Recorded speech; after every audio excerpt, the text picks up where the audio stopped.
Alright, well, hello everybody, and welcome to the California Academy of Sciences. My name is Alex. I'm a presenter here at the Academy. I use he, him pronouns. And today, we're going to be doing a deep dive into whale sounds. Now, have you ever heard a whale sound like this before? Maybe you've heard it in movies or on TV shows.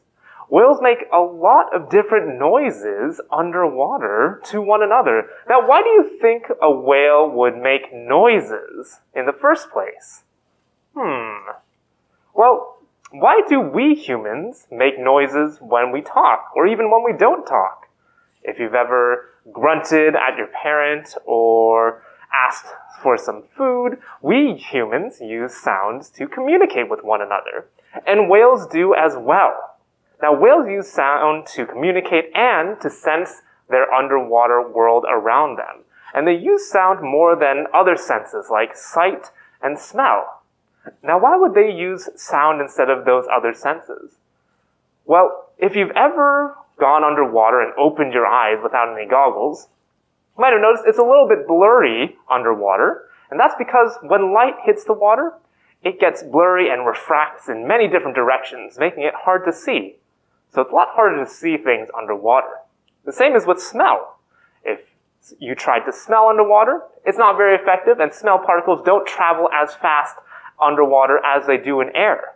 But sound, on the other hand, sound travels about 4 times faster underwater than it does in the air. So it's the perfect sense for animals like whales to use in order to communicate with one another.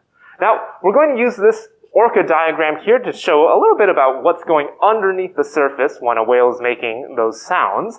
And so I will unveil this orca diagram right here.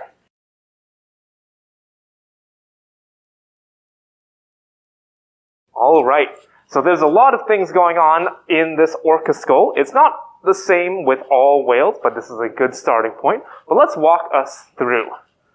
So whales make sounds just like us humans do by using air to pass over some vocal cords in their heads. But instead of vocal cords and air passing over those, they use these structures right here, which have a pretty funny name. They're called phonic lips or monkey lips. And when air passes over these monkey lips, they vibrate, and that creates a sound through that vibration. Now, we can make the same kind of sound if we trill our lips like this. You can try that as well at home. And just like how we can make our voice go up and down when we trill our lips, these whales can modulate their voices as well, depending on how they expand or contract those monkey lips. Now, these monkey lips, those vibrations get passed on to this big old orange organ in the orca's head. Now, this organ also has a pretty funny name. It's called a melon.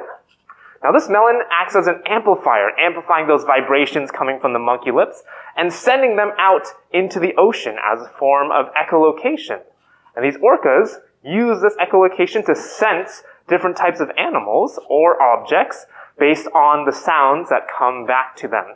If you've ever made an echo in a tunnel or a canyon, you might have heard your voice bouncing back to you. That's the same way that these sound waves underwater act, and the whales receive them, not through their ears, because I've never seen ears on a whale or a dolphin. They do have ear bones, but if they did have ear holes, they might get a lot of water in their ears. And if you've ever gotten water in your ears, you know it's pretty uncomfortable. So instead, whales receive those sounds not through ears, but through their lower jaw right here. These lower jaws catch those sounds and send those vibrations up to their ear bones, where they receive it, and then to their brain. Now, we humans, we interpret different vibrations in the air with our ears and the ear hairs inside of our ears, and our brains tell us those are different types of sounds being made. The same thing is true with these orcas.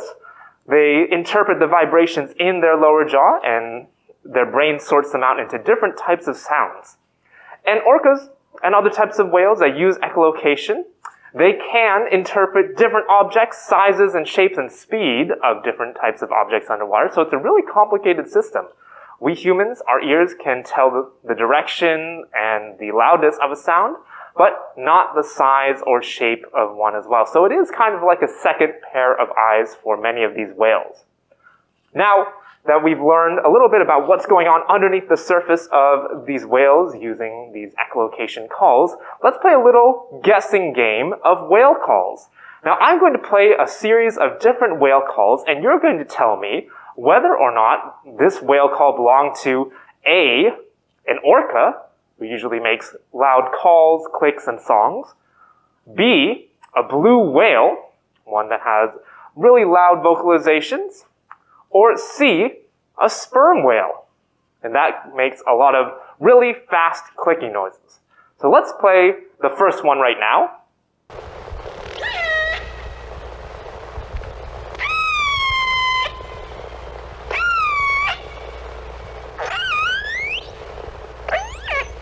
Now, which one do you think that one came from? I think it came from an orca.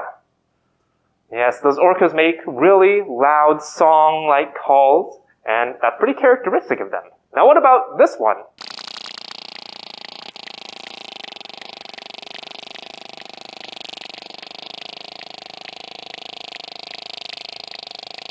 Those were a lot of really fast clicks, so that probably belonged to a sperm whale. And this last one,